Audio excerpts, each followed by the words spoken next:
As a boy on the farm, I can remember hearing Jimmy Rogers, and he sang a lot of these blues tunes and yodeling.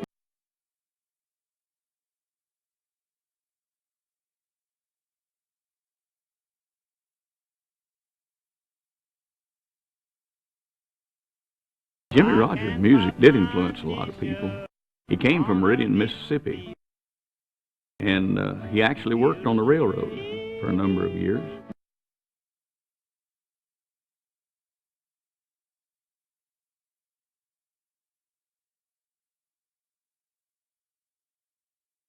It appears to me that one of the things that Jimmy Rogers was the first to do, and it may seem like a simple thing to do, was that he sang real clear. You could understand every word that he sang, and his images made perfect sense, and his lyrics were real clear, and his guitar was, matter of fact, and he laid way back on the beat, and everything was real easy going and just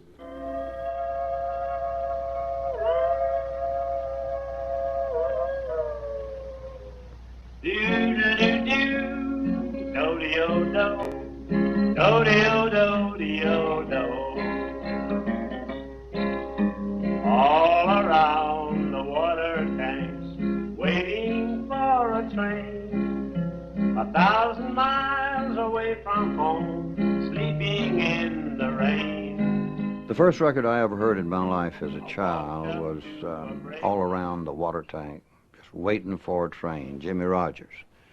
We had finally got enough money to make a down payment on an old Victrola. Some of us called it a graphophone. We had two records, Blue Yodel #2 by him and All Around the Water Tank, Jimmy Rogers. That's the only two records we had in the house. But let me tell you something. Now this is significant. Those records never got so scratchy until they got where you couldn't hear them at all, to where we didn't play them, because we could still hear it. We think about Elvis and the thousands of people that would mob Elvis, you know. But back in 1933, it was like that with Jimmy Rogers. During Jimmy Rogers' short 5.5-year career between 1927 and 1933, he sold more than 10 million singles. In the more than 60 years since his death, his records have never gone out of print.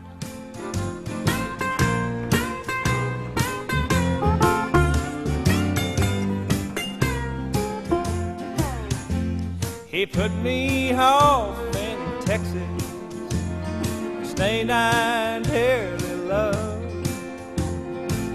Wide open spaces all around me, and the moon and stars above. And nobody seems to want me, lend me a helping hand. I'm on my way from Frisco, I'm going back to Dixieland, and oh, my pocketbook is empty, and my heart is full of pain. I'm 1,000 miles away from home, just waiting for a train. Jimmy Rogers, who was one of the very first people in this country to take songs that were not written by someone who was a graduate from some music school and make hits out of them. It was like newsworthy of the day. It was about the Depression. It was about the blues of the people that lived during that Dust Bowl. And for me, I wasn't a 1930 person. I was kind of like born in 37, so in 1940 I heard about the 30s, and Jimmy Rogers was one of the best newscasters of all. And he did it all in key. I'm going to town, honey. What you want me to bring you back? Bring a pint of booze and a John B. Stetson hat. Bring a tummy, honey. I think that everybody likes it because it is so soulful, you know, and it's raw. It's just, I mean, him and that old guitar, you know, and that ba-da-da-da, that same lick over and over and over again, but there's something magical about it, you know, and it was the beginning of everything, I think, is why I love it so much. I mean, because I love history and love knowing who started things and why they started, and Jimmy kind of got the ball rolling way back then.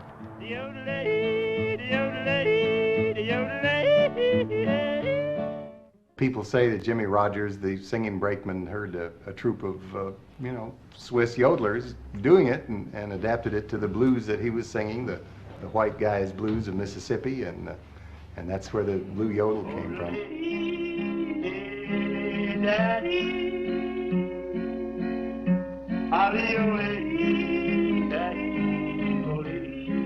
Jimmie Rodgers' voice, his yodeling is you can transfer it right over to Switzerland if you want to, and it's comparable to the voices yodeling over there. He wrote, the working man blues. Yeah, there was something black about him. Yeah. And that was what was the gift he gave us today. He didn't come out on the stage with that fanfare much. He just come on out there and sit down and start playing. He had some good songs there for him. Elsie McWilliams wrote a lot of these songs. They always told a complete story, like Frankie and Johnny, but the trouble they had. Said rooted-to-toot 3 times she shot right through the barroom door, and all that stuff. He had it down good. After he became famous, he moved to Texas and built a huge mansion in Kerrville, Texas. They called it Blue Yodeler's Paradise. He had tuberculosis. He was a chain smoker. He drank a lot. Back in those days, in 1933, there was no cure for TB. You could go to a sanitarium and get relief, but he never did take the time to get the proper medical care that he should have got. Tuberculosis is what killed him. As a matter of fact, he wrote a song called the TB Blues, and it's still popular today.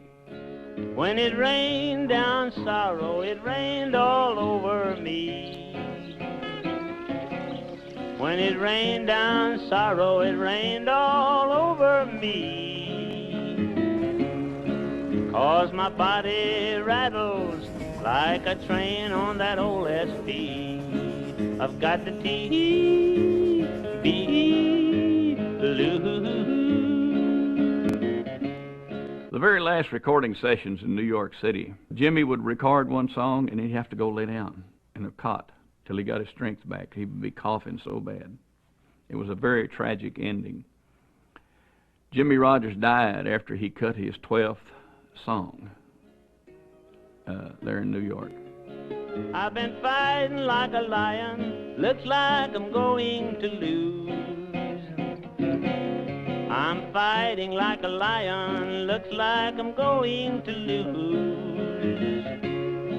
'Cause ain't nobody ever whipped the TB blues. When the train left New York City, bringing his body back to Meridian, Mississippi, the engineer tied the whistle open in a low moan, and people lined the railroad all the way from New York City clear to Meridian, Mississippi.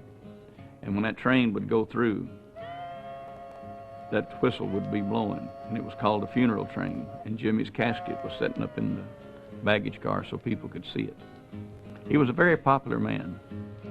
I stepped out this morning to watch my drivers roll, to hear my whistle blowing while the fireman slings the coal.